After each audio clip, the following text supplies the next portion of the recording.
Welcome to another episode of I Wonder, Doctor. I'd like to talk about assessing constipation. I know how to assess constipation. It's called if I'm grunting or I'm in there a little long, I got it. I misled you a little bit. I want to more assess someone who has constipation, try and get at the causes. I see. What is the roadmap to follow there?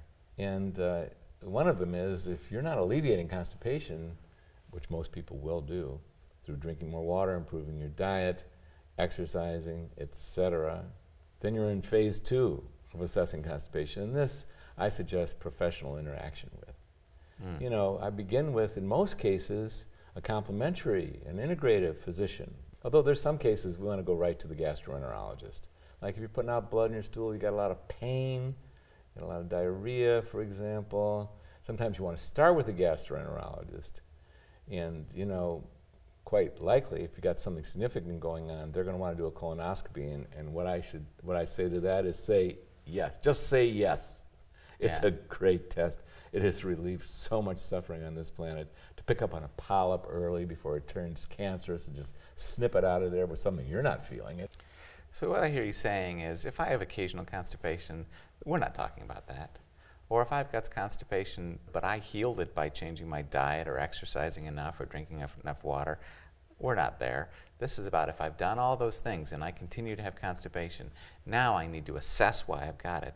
And that means the right players involved. Exactly. Holistic doctors, and I think I also heard you say other doctors too, maybe. Gastroenterologists, especially if you got blood, you got pain, you can certainly start with a functionally oriented professional. And you know, when they're doing their job right, they're going to say, oops, we want you to go to the gastroenterologist, and then come back. Or they'll be able to make that assessment. All right, I guess I would take this a little bit further. One thing is, if I'm watching this and I haven't cured my constipation, I'm hearing, oh my goodness, I've got to see somebody. I can't just push this under the rug. And the immediate fear that would arise from me is how the heck do I find this person, right? Is it, do I need to go to the gastroenterologist or do I need to go to somebody else? Of all the other somebody else's out there, what's the kind that's right for me? And then of those people out there, how do I even begin to determine who knows what he or she is talking about? How do I find the right ones, the good ones? I mean, the Yellow Pages, if those even exist anymore. Well, yeah. Well, you're asking one of the most important questions that exist in medicine. When you need professional help, how do you get the right person? Yeah. And we think this is such an important question that we're going to have special episodes on this, on how to do this. And I suggest anyone who's watching this, you refer to those episodes because this is a piece of work that's so worth doing up front. So you get to someone you trust who really knows what they're doing. Okay. I shouldn't try and give you the short version of it right now. Okay. But such an excellent question, absolutely. Let me take us back to the assessment. Okay. You know, when you meet up with that health professional, they're going to begin with a thorough medical history because so much can be revealed. For example, you can learn about thyroid symptoms, you can learn about how many antibiotics someone had over the course of time. That could be knocking out your normal healthy flora, that can get someone constipated, you get travel exposure, and also these professionals know how to do the testing involved. Yeah.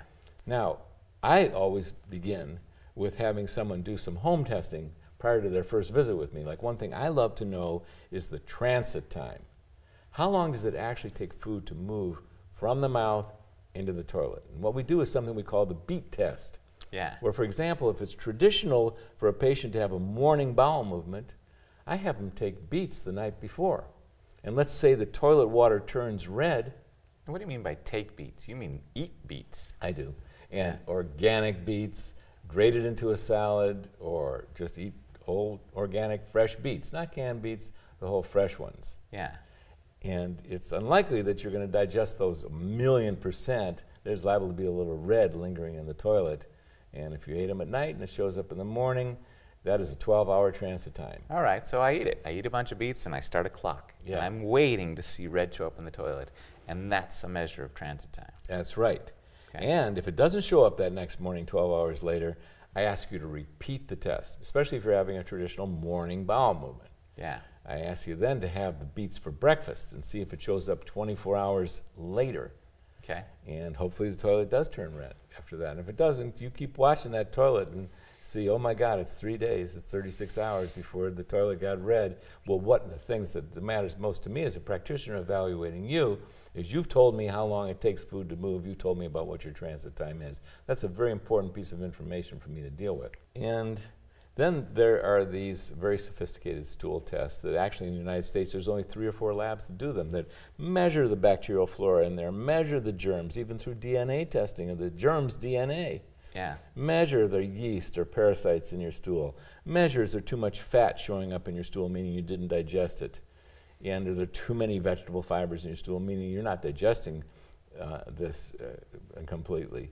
There's many things that can be measured on a very sophisticated stool test, and these complementary, integrative, functional, holistic physicians, they know the labs that do this, and they're doing this on a daily or weekly basis because it's such a core thing for health, is getting the proper stool test.